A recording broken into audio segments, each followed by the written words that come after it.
mall tayo. Nay, antayin mo ako. Nay, magtupo. Kain tayo dito. Matagal na akong hindi nakakakain dyan eh. Hoy, Princess, anong sabi ko sa'yo? Huwag kang maligalit. Wala tayong pera. Bakto ka pa.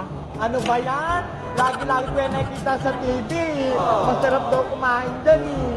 Tingin-tingin ka lang. Nagpa-aircon lang tayo dito. Tara na.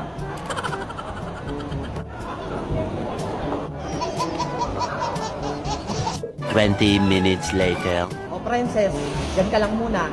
May pupunta lang kami ni Mars Nena. Magpapa-facial kami. Ay, facial! Ako rin ay gusto ko din nun. Naku, wala akong budget para sa'yo. Lagi na lang wala sa akin. Ano ba yan? Basta antayin mo lang ako dyan. Opo, dito lang ako. Wow! Social naman tong Royal Prince na to. Siguradong gaganda ako dito. Buti na lang nilibre ako ni Mars Nena. Ang bait-bait talaga. 12 seconds later. Hala! Ang daming lobo dun. Ano kaya yun? Ay, ang daming lobo. Gusto kong mamitas. Marami pa dun. Wow! Gusto ko rin maglaro dito.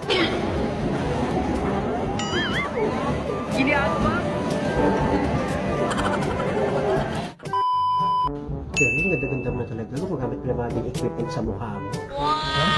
Naman, andun ka. Ili-laser mo kanya.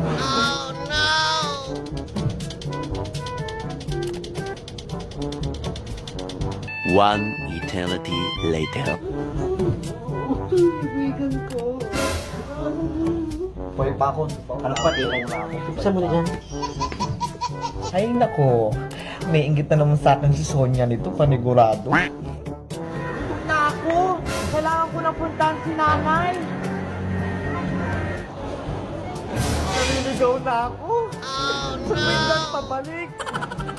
Eventually. Hala! Dito ko lang iniwan kanina si Princess, ah. Saan na?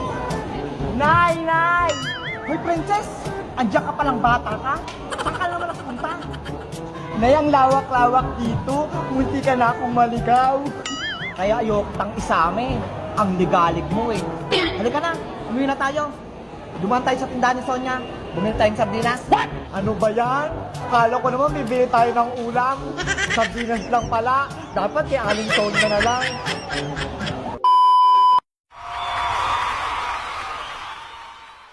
Bayang, pwede ba kaming dumaan dyan sa may tulay? Ako yung bantay dito, kaya di ko kayo padadaanin. Boyong, padaanin mo na kami, please! Bebe, bebe, bebe! Hindi kayo makakadaan! Bebang!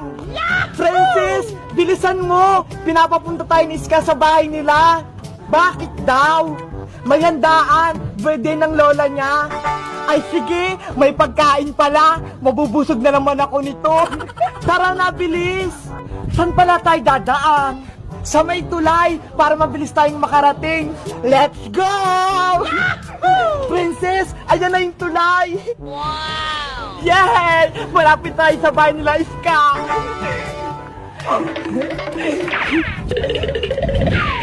Hoy, Bebang at Princess! Bawal kayong dumaan dito! Naku, Bebang! Si Boyong nakaharang sa may tulay! Diyan lang kayo! Hindi kayo makakatawid dito!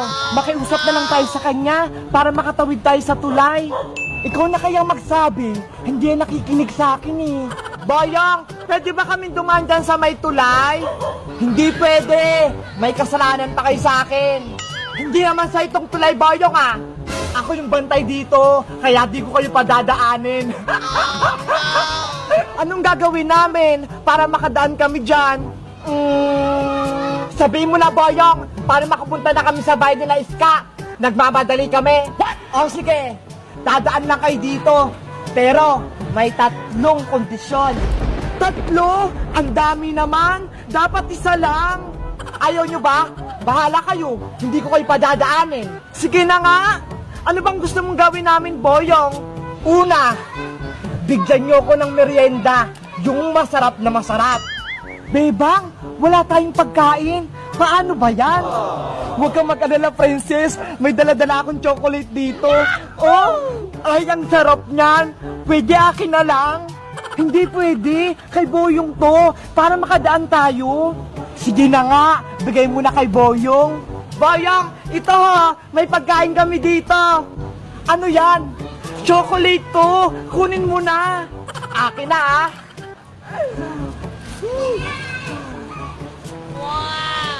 Yummy! Ano yung pangalawang kondisyon, Boyong? Dapat, sumayaw kayo, yung parang nagtitiktok. Lagot! Hindi ako marunong sumayaw, princess. Sayawin natin yung paru-paro, G. Sige, ayun na lang. Alam kong sayawin yun. Ano? Sayaw na!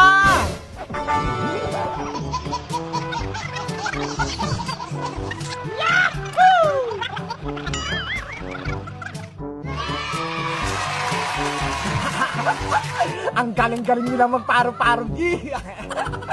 Oh, ayan, Boyong. Tapos na kaming sumayaw.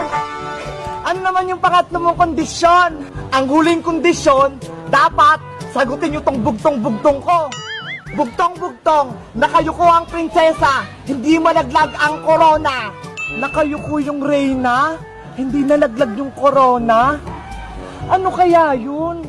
Ang hirap naman ng bugtong ni Boyong. Magbigay ka naman ng clue, Boyong. Isa itong prutas. Green pag hilaw, yellow kapag hinog. May prutas bang may corona? Ano kaya yun? Di ko alam eh. Ano? Sagutin nyo na! Boyong, hindi namin alam yung sagot ng bugtong mo. Eh di hindi kayo makakadaan dito. Boyong, padaanin mo na kami. Please! Bebe, bebe, bebe! Hindi kayo makakadaan. Hello guys! Magandang araw! Andito kami ngayon ni Princess sa may tulay. Hindi kami makadaan. Si Boyong kasi hindi namin masagot yung bugtong niya. Bugtong-bugtong, nakayuko ang prinsesa, hindi malaglag ang corona. Kayo ba? Alam niyo yung sagot? May alam din ba kayong bugtong? Comment lang kayo para sagutin ko. Bebang, tara! May naisip ako. Umikot na lang tayo. Sige na guys, bye-bye na. Antayin mo ako, princess. Bilisan mo. Halo-halo! Bumili na kayo ng halo-halo ko! Wow! Si Princess! Nagtitinda ng halo-halo! Princess! Bebang, halika rito! Nagtitinda ko ng halo-halo! Ang sarap-sarap naman ng halo-halo mo! Iba-iba yung flavor! Oo naman! Tignan mo yung mga sangkap ko! Ang dami! Magkano ba isa yung halo-halo mo? Mura lang to, Bebang. 10 pesos lang. Ay, mura lang pala eh. Sige, hihingi lang ako ng pera kay nanay. Okay, antayin kita dito ah. Nay, nay! Oh, ano yung Bebang? May paninda po si Princess na halo-halo. Anong gagawin ko? Gusto ko po bumili nun eh. Bigyan niyo po ako ng pera. Hay nako, uminom ka lang ng tubig. Sige na po, Nay. Tamang-tama, ang init-init ng panahon. Ang sarap-sarap kumain ng halo-halo para lumabig ako. O siya, eto pera. Bumili ka ng 2 halo-halo. Tag-isa tayo ha, nang malamigan man lang ako. Yay! May pambili na ako ng halo-halo. Bilisan mo bumili. Init na ako dito. Opo. O, Iska, eto na yung halo-halo mo. Thank you, Princess! Eto na yung bayad ko! What? Wow! Ang laki ng bayad mo! 1,000 pesos! O ito, susuklian kita! Ah!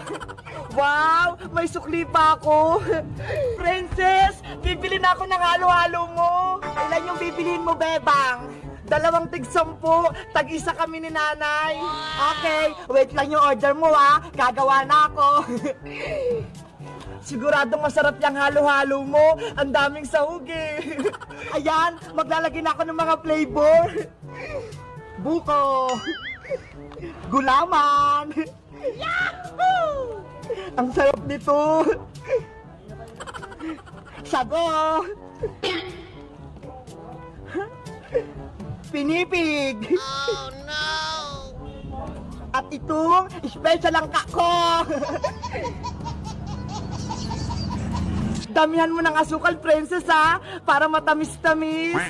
O sige, para matamis. Wow! Wag mo din kalimutan lagyan ng gatas. Excited na ako. Oh, eto na yung order mong dalawang halo-halo, bebang. 20 pesos to, ha? Wow, ang sarap nito. Oh, eto na yung bayad ko. Hala, totoong pera, 20 pesos. Sa'yo na yan, uwi na ako para mabigyan ko si nanay ng halo-halo. Thank you dito, bebang, ha. Nay, ito na po yung binili kong halo-halo kay Princess. Akin na, nang makakain na ako. Ito po, ang daming sahog. Ano ito? Halo-halo po. Laro ang halo-halo lang naman to, bebang, eh. Tignan mo, oh, mga bulaklak, dahon, tsaka mga buhangin yung mga laman nito. Halo-halo naman po yan, ay, eh. Maraming ang nilagay si Princess na flavor, eh. Gusto ko yung tunay na halo-halo, yung may yelo. Akala ko po gusto nyo. Pinaiinit mo talaga yung ulo ko, bebang. Nasaan na yung 20 binigay ko sa'yo? Na kay Princess na po. Binigay ko na po sa kanya yung bayad. Ano? Pinambayad mo yon? Dahil lang dito? Kunin mo yung pera. Kunin mo. Malilintikan ka sa akin. Opo. Meanwhile, Ang sarap-sarap ng ice cream. Buti na lang nagbayad ng tunay na pera si Bebang. Ang sarap-sarap. Ang lamig-lamig. Princess, nasa na yung perang pinangbayad ko ng halo-halo? Hala, binili na namin iska ng ice cream. Ano? Pinambili nyo na? Oo, nilibre ko nga si Iska, eh. Tag-isa kami. Thank you, Bebang, sa 20 mo. Nakabili kami ng ice cream. Dapat, dahon-dahon lang ng bayabas yung pangbayad sa halo-halo ni Princess, eh. Pero, tunay na pera yung binigay mo. Lagot! Mapapalo ko rin to ni nanay. Wala na yung 20. Sa susunod, bibili ka ulit sa akin ng halo-halo, Bebang, ah. Hello guys! Magandang araw! Ako si Princess! Di ba? Ang init-init ng panahon, kaya nagtinda ko ng kunyari-kunyaring halo-halo. Anong favorite nyong flavorhan ng halo-halo? Ako, gulaman. Mag-comment lang kayo kung anong gusto nyo. Bye-bye!